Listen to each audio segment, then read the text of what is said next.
When Mauro and I were recently in Portugal, they caught us in some Portuguese newspaper. It looks like a wanted photo. Yeah. You see this? Yeah. Oh, we put this on the camera. I think it says two drunk guys in love walking down the street. The best piece of advice I ever got from my father, who was a trial lawyer, he says, let everybody assume you're stupid. When they're least prepared for it, you break out the goods. Wow. And it turned out to be the best advice I had my entire career.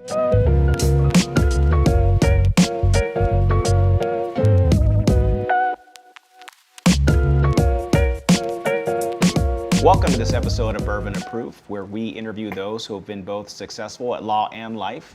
And today we're very, very honored to have on the Ilya Lerma from right here in Arizona. Thanks, Bob. So we're filming live on location at Walter Studios in Phoenix, which we've been here before. They're a fantastic location.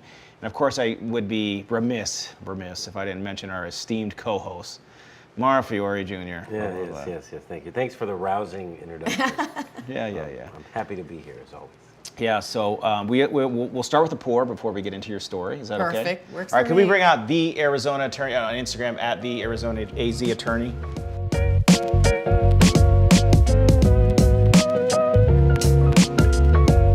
Out here, Travis Davis. He's our for having me, bourbon Bob. sommelier today. We have a whiskey I'm sommelier. your sommelier. All right, you've got a treat today. We're gonna go down the rare character lineup. It's my favorite brand of whiskey right now. They're a non-distilling producer, so they don't actually distill it, but they source everything and they've got a great palate. So everything they make or they put out is delicious. This is what got me into the brand. This is Fortuna. It's a revived brand from like Prohibition era, I believe. But anyway, it's really good. It's a sour mash. Enjoy.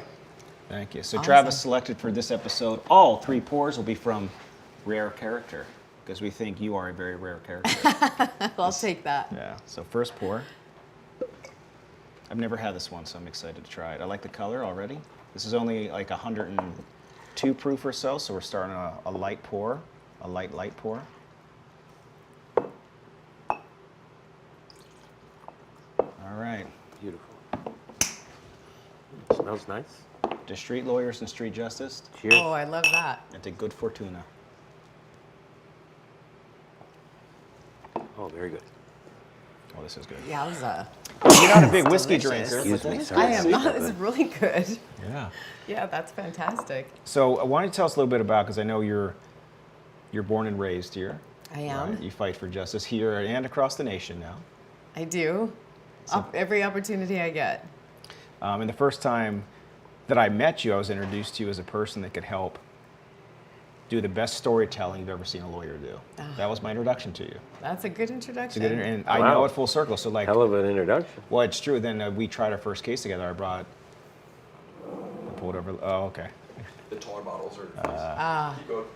So I recently brought Ilya in to co-try a case with me that I had in downtown Los Angeles, where it started as I needed help bringing out the story of a son that lost his father and the ancillary damage around it.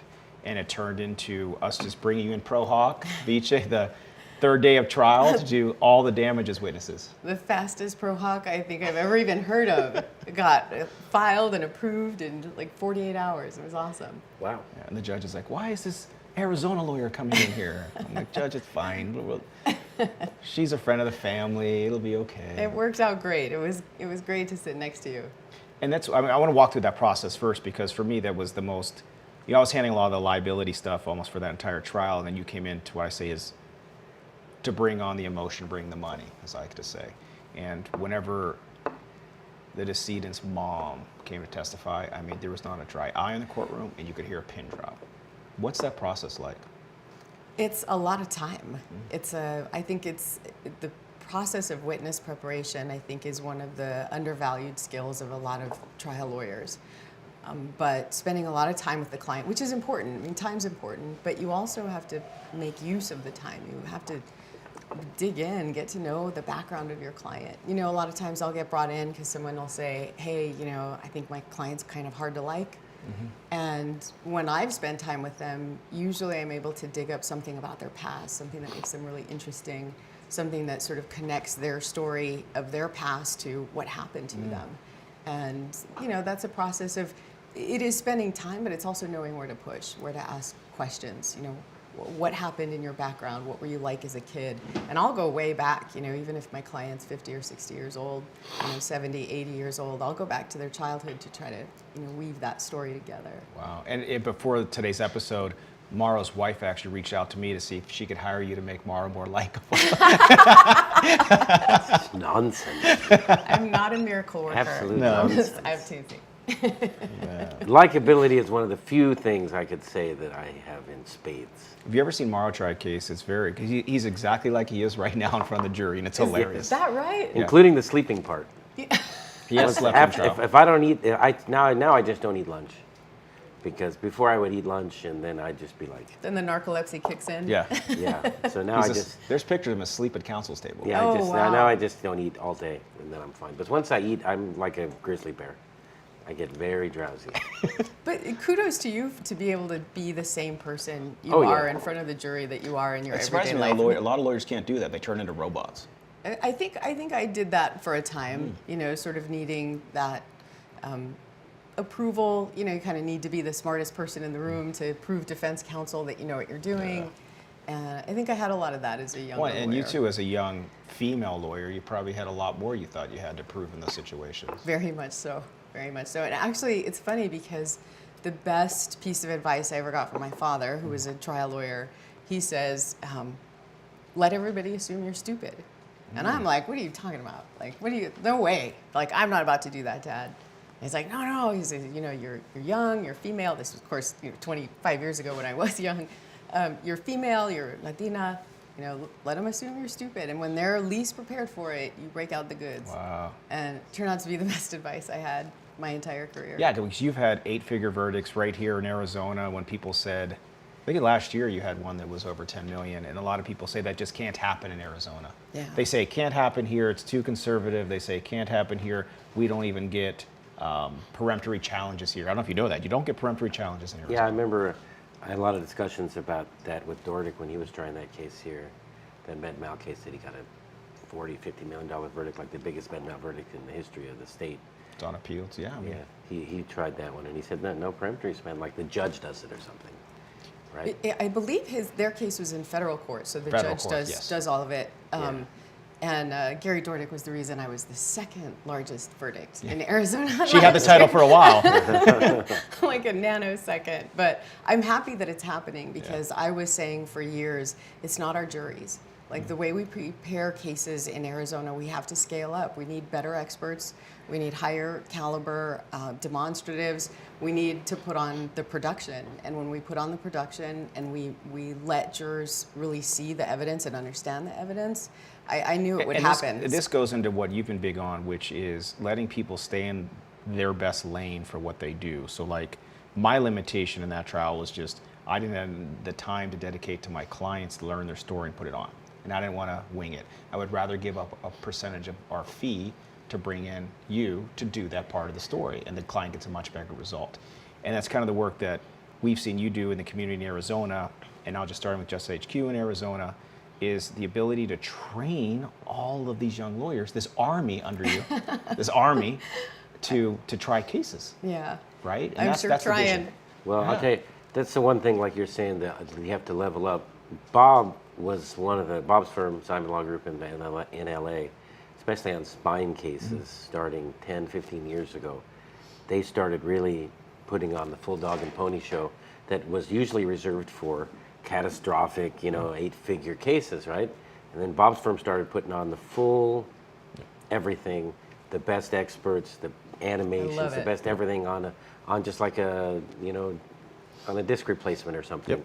And it really did raise the level of everybody doing those cases, and it raised the value of those cases for settlement and everything. So Bob's firm But it's crazy in because California one is expert really had good. just testified for a partner of mine, and he texted me to say, it was Dr. Fox actually. He was like, Foxy's the he's best. like, you guys are like the residency program of trial lawyers at your firm. I love He's that. like, I loved it. My That's wife was like, that should be a great. testimony because we train these lawyers to try these cases and to get the max value from it. And a lot of times it's splitting up the pie between other firms and putting on the full dog and pony show, right? But to tell the full story. So we were trying those cases when people were selling for $500,000, $600,000. We're like, we think these cases are worth a lot more. That's just let's just say 4 to 8 million. Let's just say 15 million and put on the show and see what happens. And then they started. I had one verdict with light impact was $17 million. I had one that was, it was a fusion case, and $12 million. And that one, I'll tell you, the storytelling. 17 million one, that's Bob's finest work Oh, that because was it my was a finest. broken taillight. Yeah. Not even, I don't even think they broke the taillight. No, they They did not scratched break the it. taillight. Yeah. They Yeah, it got was a- 17 million bucks. That was your best stuff. And That's paid. impressive. And paid. Your best stuff. Against a trial lawyer on the defense side that had tried that case 500 times. 500. He was I actually believe the it. president of Aboda. He's Yeah. the president So of Aboda. not he wasn't in with any babe in the woods. He was in with a tiger, and Bob hit him for But 17 you know what? million. They didn't see me coming. Nope, I guess not. They didn't. They thought it was just, it was like my 7th, 8th trial, and it was just, he's hit a few here and there, but it can't happen again. I love that. Yeah. I love Well, I'll that. tell you, my dad gave me lots of different advice than your dad. Oh, here we That go. way. Anyone wants to hear about my dad's advice, just send me a message and we can have drinks. Because my dad was a straight Sicilian gangster, so it was a little different. But I've also benefited a lot from lots of people underestimating my intelligence, and they think that I'm just kind of like a crazy guy or whatever. But at the end of the day, they're like, "Oh wow, we just got fucked." Yeah. You know what I mean? Because they don't know. Turns out Myro has a brain yeah, back there. they don't know. You know, it's good. It's good. And For what you're sure. doing, what we're all doing, I think, goes to the moniker for our sponsor. So we have a sponsor for this episode, which is Even Up, and Even Up is rising the tides for all plaintiff lawyers to automate not only demands, medical records, chronologies with claims intelligence. So thank you for sponsoring this show, because I think it makes all of us better if we know everybody's results, we know how to get them, etc. By the way, where's our whiskey sommelier? Because we need another pour.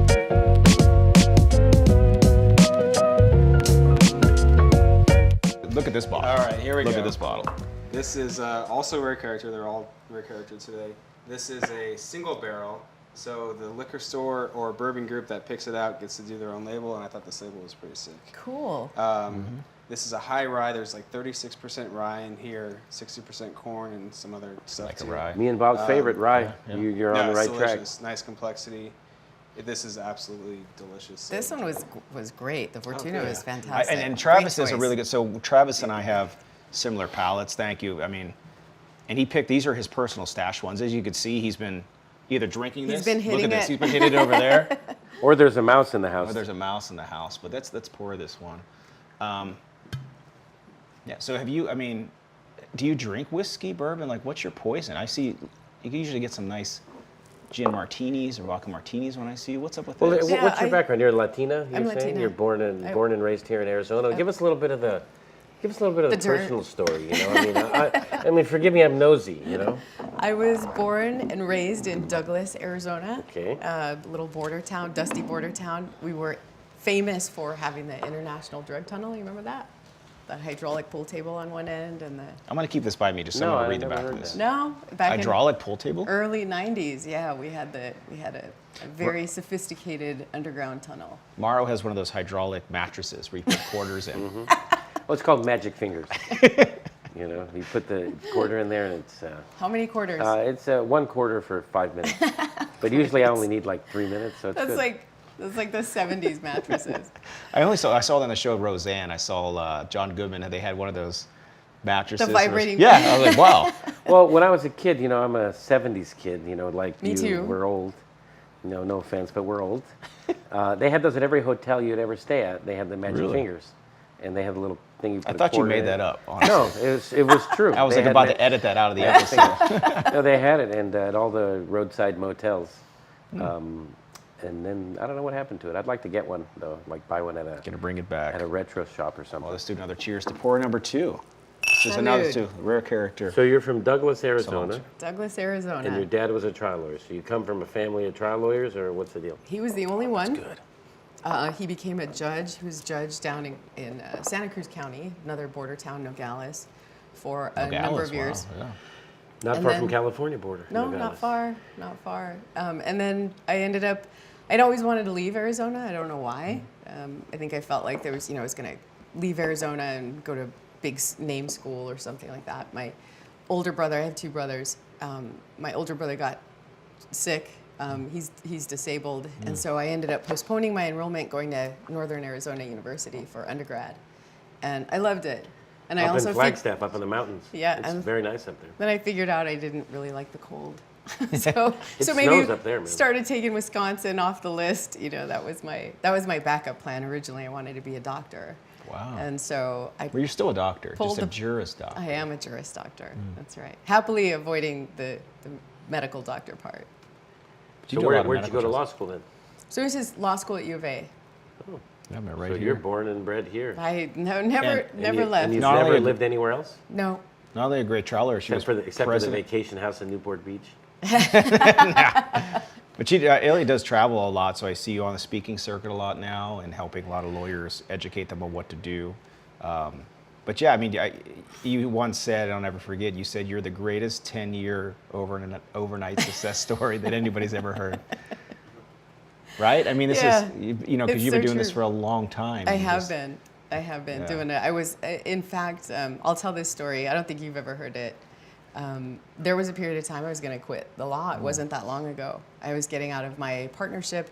I had had a string of very unimpressive runs in federal court where I couldn't even get to a jury trial, much less have success when I was actually there. And I was thinking, I was like, I need to take a year off. I'm going to go wash dogs at PetSmart. I just really need a break. That would be a good job, by the way. I did. I've really needed puppy therapy. But that's when I met Alejandro Blanco, and he You know inspired Alejandro me. Blanco? The Argentinian. Yeah, El the Argentinian. Argentino. He inspired me to keep on going and we started trying cases together. We started talking about the psychology of the courtroom, some of the things they don't teach you in law school. And my results turned and they turned and they turned and they started getting bigger and bigger. What was the name of Blanco's thing that he had? It was called Trojan horse? Trojan Horse. That I was, met him. yeah. Danny I met him Ambrose through and him. Trojan Horse, him and it was probably a good 10, 12 years ago. Yeah. But I think that's a lot of lawyers search for. By the way, this is 116 proof. I could taste it too. Gosh. So how That's long have you been very practicing? flavorful. 24 years, almost 25. But I think that's what the one thing that I've seen you just be a master in the courtroom is having that calm cadence, the delivery, the compassion, and the other side had objected to you a few times, and it was just smile on your face, continue on, make your record, and go. And sometimes I get a little pissed off. I don't know about you, but after they object, I'm like, come on. I lose my temper a little bit, but she was just cool as a cucumber. Yeah, You gotta have those planned silences in the courtroom. absolutely. Yeah. That's one thing I never realized how important that was. And I tried a case years ago, probably 10 years ago, with Nick Rowley. And Rowley's a master at that stuff. When Rowley, for everything, Rowley's crazy about a lot of stuff. But you put Rowley in the courtroom, man, he's otherworldly, man. And the way he talks, the way he looks at the jury, the way he has those silences that you can hear. Were you It's pretty trained in this? amazing. Because it's very hard. We get so excited in the moment. We know what's coming up. I want to get to the point. And the hardest thing for me to do is I actually write a post-it to myself and say, slow down. It's hard, because you want to It get so is. excited. But it's almost methodically slow, and it's almost like perfect iambic pentameter when you're doing it. It's a lot of deliberate practice, honestly. I started I would say, a path to self-work. And so a lot of that was getting out of my own head, getting rid of the perfection monster that was sort of running the show, and then learning a lot about human behavior, including my own, psychology, in the courtroom, persuasion, all of it. And then it sort of coincided with the work that I was doing with Alejandro and being able to try those cases really helped me understand, sort of encapsulate all of that knowledge and then figure out, we have to win on the facts and the law and the evidence, but we also have to have an understanding of what the psychology is in the courtroom, because the defense is using it. They're using greedy plaintiff lawyers, something for nothing. That's not evidence, but they make those arguments and it's persuasive. So understanding how to turn that on its head and change the results, it made all the difference. I tried one federal case here in Arizona. They get the actual juror questionnaires ahead of time. Yeah. Which we don't get those where we are. It's like a few days, None? it's like a week. Not even state court? Sometimes you get it as you walk in, and then you get to fill them, score them, come back the next day. This was we got them 2 weeks in advance. Wow. We got them, and we were like, we're going to go ahead and waive jury on this one. No, but we did. But everybody's interest, 75%, they loved Fox News and Big Bang Theory. It was 2 shows that everybody loved. I was like, this is just a weird dichotomy. I don't know why, but A lot of psychology behind Yeah, it. I tried a case up in Northern California a couple of years ago, and the judge had his own questionnaire, and he gave it out on the first day. Then he said, "Okay, I want all the lawyers to go home with these, take a look at them, and then come back tomorrow. We'll start this jury selection." And I remember reading them, thinking, "Oh man, I'm going to get my ass kicked." You know, I mean, they didn't know anything about the case other than it was a slip and fall. Oh, a slip and you were trying a slip and fall? You're kidding me. Can you imagine me trying to slip and fall? Like 500 of them. Slip and fall at a Walmart. Oh man, that's it. They didn't know anything else about it. Geez, some of the responses were just crazy. Yeah. They're like, "This guy's an ambulance chaser." I didn't even open my mouth yet in the courtroom. "This is an ambulance And chaser. that's This the is world it is. fraud." You know. But now, It's now like, you see wow. those red flags. It's easy to get those jurors Yeah. off for cause. Not only that, but if you're in a good place, right? And this goes back to that sort of alchemy that you were talking about with Nick Rowley in the courtroom. You know, sort of being there. Alchemy, with I like there that is word. no, there is very much an alchemy. I think that happens between you and the jurors, and a lot of it sometimes is they just really want to be heard, right? They just really want to there's going to be the extremists, right, who they just say, no money for anybody. We hate billboard lawyers. You know, we hate all of this. But then there's other folks who are a little bit middle of the road, and nobody likes that. But they might be willing to just keep the door open that maybe you're not that person. And if they feel like they're being heard and they have an opportunity to kind of vent their frustrations and their concerns, they don't want to be fooled. And when there's candor, right? When you receive that information from them and you tell me more about that, you know, let's talk about it. And then you get other people talking. I have found in my last few trials that just doing that part of just listening, sometimes I didn't even have a response, right? Like, yeah, I hate billboard lawyers too. Like, what was I supposed to say? I didn't really know. And but just listening to them, those actually for the last trial ended up being some of our best jurors. And I that's think, The last trial I before think yours. especially here in Phoenix, as far as, you know, I'm born and raised in Los Angeles, but, you know, as everyone knows, I'm a dyed-in-the-wool Arizona Cardinal. I have an Arizona Cardinals tattoo. Do you really? He does. Tattoo right here. we both have Phoenix Oh, tattoos. me too. That's how we Look first at met. that. I'm born and raised in LA. I'm a That's Cardinals like- fan that's till like death. Look at his Where's shirt. He's got a Waldo? Phoenix I would Van never Halen. find that if you had told me to. Yeah, you can see it. But yeah, so I love Phoenix. He's got a I lot of come here. canvas. I come to I got a lot of canvas. I come to a lot of Cardinals games. I have for years and years, for more than a decade, you know, and there's no place I've ever seen with more billboards than Phoenix as far as for PI lawyers. More than LA by 100%. More than Las Vegas. This place is crazy with the billboards. And they have every type of that's- billboards. Well, let's for bring out the lawyers. next whiskey sommelier, because we're going to get into, not only is Ilya on leadership, she was past president of the trial lawyer bar here, but she's on for a task force, which is essentially talking about those alternate business solution firms that are coming in private equity that is buying law firms that do pop up billboards and do these things. So I'm excited for this one, because All right. look at the color of that.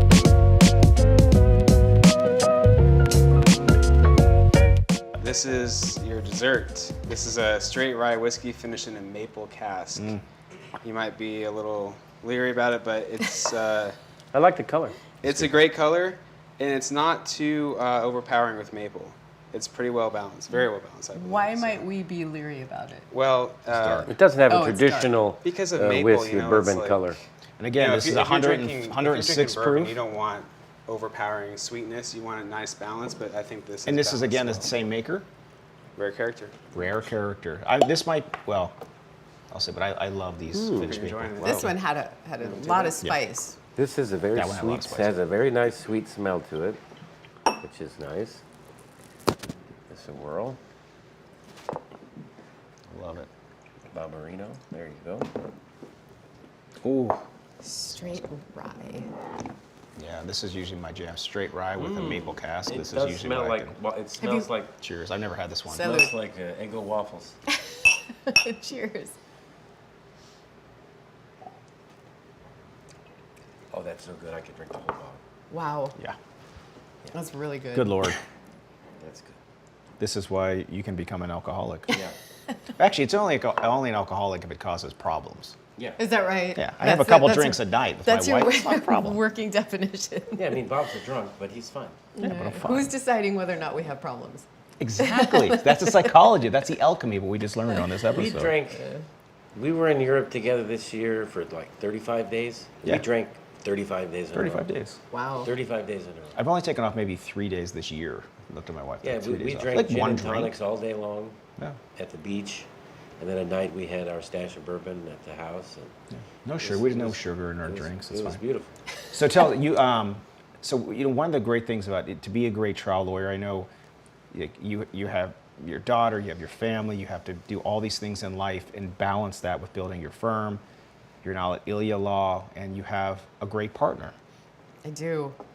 Tell us about Fantastic. your great partner. Fantastic partner. So Brad Schaefer is my fiance. We married February next year. Oh, To be wow, wed. wow. Yeah. But Brad has been transformative, I feel like, for my law practice. I'm super grateful. I'm super lucky because, as you know, this profession and this personal injury track in particular is really, really Yeah. taxing on our roles as partners, as spouses, as parents. My kids have been just incredible. I have 2 girls. And they saw me through a lot of it, you know, leaving town for a month to go try a case in Chicago. You know, it was hard on them too. So very much, I appreciate the fact that I had people behind me Is supporting one of me. your daughters going to Spain to go to school? She lives in Spain. Awesome. Yeah, she lives in Spain right now. She just packed up a bag and said, I don't know what I'm doing, but I'm going to move to Barcelona. And Wow. I don't speak the language. I don't know anybody there, and I'm just going to do this. She doesn't speak Spanish or she doesn't speak She Catalan? does now. Catalan she is did. a different language. Her Spanish is pretty terrible. She'd probably tell you that. Not right about now. We're just about even. 'Cause You know, mine could Bob stand- speaks real good Spanish. Does he? Do you? Por supuesto. Yo soy abogado por qué el bueno. puente. Oh, mira. Yeah. Impresiva, mira, Claro que sí. impresivo. Yeah, when we're in Spain, he throws out his Espanol, and they're pretty shocked sometimes. Oh, but Yeah. but is that good? Because you know the Castilians don't. They're not very No, impressed with the no, Mexican actually- Spanish. And don't go to Portugal and speak Spanish, by the way. Portuguese Yeah, don't they're like okay, and even the Catalonians, they want to speak their Catalan shit, but they speak Spanish. that. Can't say that. Sorry, excuse me. But if you go to Portugal, Portugal hates Spain. So if you go to Portugal and you speak Spanish, they'll answer you in English. Oh, is that right? Yes. Oh, that's Yeah, funny. Because they don't want to speak Spanish because they don't like Spain. They want to speak Portuguese or English. Learn Yeah, that. and you and Brad, your husband to be, you guys do a lot of traveling together whenever you're speaking and taking vacations. And you guys were just recently somewhere and you guys got your black and white photos. What was this? You're talking about? So we were in South Dakota. South Dakota trial lawyers had me back for the 2nd year in a Wow. row to present to them, and they are like the nicest people you've ever met. But we're in the middle of Deadwood, and it's just a great historic town, and they have the vintage photos, old time photos, and so we're like, oh, we're always saying we're going to do this someday. We're going to make the time, and so we finally decided to go ahead and do it. We got a great photographer. We just had a blast. We're going to drop these photos in so we saw. I've been to Deadwood, and I always tell people it's like Frontierland at Disneyland, but it's real. Yeah, it Because you can't believe it when you go there. It's like, Oh. this is a real town. It's like, yeah, it's been here for hundreds of years. But they give you those old vintage Western looking photos where you pose and very stuff. much so. So when Mauro and I were recently in Portugal, they caught us in some Portuguese newspaper and it looks like a wanted photo. Yeah. You see this? Yeah. I'm going to put this on the camera. That's me and I don't know. I mean, it says Oh my! the vigilantes. I don't know. I think it says love it. two drunk guys in love walking down the Yes. street. We were drinking port wine, which will fucking make I anyone. drank port the first time I got soaked because I have indigestion from port. That's why I drink whiskey. I know it I was sounds drinking strange, port but wine like, and I yeah, was fucked up. he I was was fucked drinking up. Sandman. Sandman. The Sandman port. But yeah. What was I gonna say? I forgot already. Fuck. Here it Okay. goes. The Phoenix is Yeah. talking to you already. So when I met Mauro, we both realized we both had Phoenix tattoos. He gave me a Phoenix necklace he was wearing, and then he pulled My Phoenix. on a slot machine that had a Phoenix slot machine in Vegas and won 25 grand. Shiba? That's a true story. Yeah, I won 25 grand at a Phoenix slot machine after I gave Bob my Phoenix medallion. It was a good luck. That's It amazing. was good luck.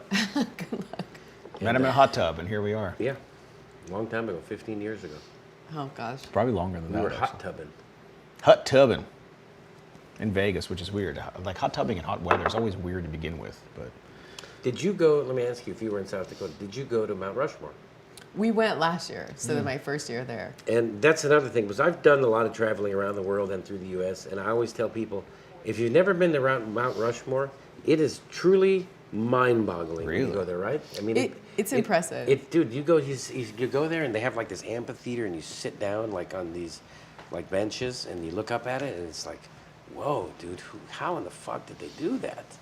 You know, I definitely tell people if you're in South Dakota, you got to go to Mount Rushmore. I mean, it's just you have to. Who would you put on the Mount Rushmore of trial lawyers? Well, you know, I Think about for it, because sure it's would hard. think. I think for sure Jerry Spence. Got to put Jerry Spence up there. You know, you got to put Gary Dornick up there. You know, you got to put Brian Panish up there. You know, and This is a I don't hard know. one. I want to hear what, like, the fourth one would be hard for me. You aren't know? there 5? Or is there 4 or 5 on there? There's 4. There's 4. There's Yeah, the 4. 4th one would be hard. I mean, Arash Hamanpour, Yeah, he's you been know, crushing it. or Nick Rowley, or you know, some of those. A lot of great. I mean, I'd be great interested for trial the, our viewers and listeners. Let's figure out we should do a vote or something, a Mount Rushmore of trial lawyers, because there's only a few that are in what's called the inner circle, which is a lot of politics too, but I think there's only 1 or 2 women in the inner circle, right? That's my Randy McGinn, understanding. Randy's in, and who else? Randy's the one I knew. And the little girl from Brown Green's office, not from Brown Green's, from Brian's office. Debbie Chang? She's No, in? no, the other one. God, I can't remember her name. The Italian. Oh, Chris Bagnoli? Chris She's in Bagnoli. her, wow. She's in her circle. Is that's Amy her. Wagstaff? I don't I think don't so. know. She does a lot of mass torts. She does do a lot of mass torts. No, Very interesting. I mean, impressive. it's just, I've never, There, talked to her and twice. there's I've never seen her there's try a this case. trial lawyer from Texas that I've read a couple of his books. Mark that I- Lanier. No, not him. But it's a guy. He wrote this book called Winning with Stories. That's just an amazing trial lawyer book, and I did some research on him, and some of his verdicts are amazing. And he might be up on the Mount Rushmore. I can't remember his name right now, but he wrote a couple of amazing books, and he's got huge success verdicts all We over. all actually, I over just Texas. got my book on trying spine injury cases is coming out with trial guides, and he just wrote a foreword for it. I that's got to send you a awesome. copy to see if you can write a quick little snippet about. I'd be the book. glad to. That's awesome. I Yeah, I didn't know mean, you had that. Bob's project. firm Where is, do you you know, like- find the time? I actually wrote that book during when COVID first hit. My wife and I were supposed to take her baby moon with our second child, to Hawaii, and everything got shut down. So we actually went to Gary Dornick's house in Palm Springs because the world shut down and we were just away. So I was there for like 4 days with my wife on our baby moon, and I just wrote whatever because she would sleep in, and I would just write, and that's what I did. That's fantastic. And a lot of tweaking and stuff since then, and adding new things and transcripts and visuals. Bob, I remember. I don't have it anymore, but I had it at one time. You wrote like a science fiction book. Oh, I did. Wow. Bob wrote like a spaceman book one time. It's called It's a Is it Wonderful coming Life. out? No, it's been out for a long time. It's actually funny. Right now, it talks about artificial intelligence being trained on artificial intelligence and how it creates the end of the world. And this book came out like 15 years ago. Yeah, and but the catalyst of it is that they trained the new artificial intelligence on the one thing that they left out intentionally, which they shouldn't have. What that is, belief in God. Compassion. Yeah. It's belief in God. Belief in God. And that was the one thing that they didn't train the new one on because they thought it was illogical. Interesting. And it just did this whole thing. Interesting. Yeah, it was a cool book. I remember I read it a long time ago. I think it was an ebook, like the first ebook I ever got, and it was so long ago. It was like the first ebook I ever Well, I got. just have these. I like doing creative shit. I like that. Yeah. I mean, I think it's one of the things that we let go of as lawyers, right? Like we're just in the grind, and so a lot of the creativity falls out. And I think one of the things I found that on this leg of my career is that the creativity makes me a better trial lawyer. So if there's ways that I can find to sort of incorporate creativity, it just makes a tremendous difference. Yeah. But I think I the have a friend of storytelling you mine- do that's it. I So have a friend It of is. mine who's a singer-songwriter. His name's Rhett Miller. He's a lead singer of the Old 97's, an old band that I love. His moniker always, he says, is create every day. Yeah, absolutely. Yes, create every day. Yeah, So his thing I is- agree with that. And I strive for that, to create every yeah, but as we get to the tail end of the episode here, I want you to tell a few of our younger listeners that are on the fence about starting their firms. They want to get into trial practice. First of all, if they had to reach out to you, and I know on our tech product, Attorney Share, we're encouraging folks to link up with you to help with the whole trial or at least pieces of trial, which, by the way, I don't know if you know this, but you can give up a percentage of your fee to have maybe somebody come do all your damages or pick your jury for you to help you with the trial. because it's a big crutch that a lot of young lawyers need to learn how to do it the right way. But if you're speaking to the younger generation or people that have a new firm, what would you tell them, the lessons you had, if you had known this 15, 20, 25 years ago to get where you are today? I would say definitely incorporate work with lawyers who are really great at what they do. So if you have a case, and it doesn't always even have to be a good case. Like I've co-counseled on cases for friends, colleagues, just because they wanted the trial experience. It ended up being, really good for me to sort of see what magic we could kind of make happen. So, I think one of the disservices that a lot of attorneys encounter right now is they go out and start their own firm. They don't have any trial experience. They don't get any trial experience. And I was fortunate. I got in with a firm where we did a ton of volume initially. And I had opportunities to work on the big cases that came into the firm. But that was back in the days before we had fee sharing with non-lawyers and we could do some of the things we do now. But back then, if we wanted a fee, we still had to work the case. So I was sitting alongside some of the best lawyers in Arizona. I was learning how to take depositions from them. I was learning how to, build a motion for summary judgment response. And that experience was invaluable. I didn't recognize it at that period of time that I, had kind of that downswing and things were not going well. But later, now I sort of look back on the track of 24 years and I realize how much I really gained from that experience sitting next to trial lawyers who were, I think I held it in my mind that they were better than I was.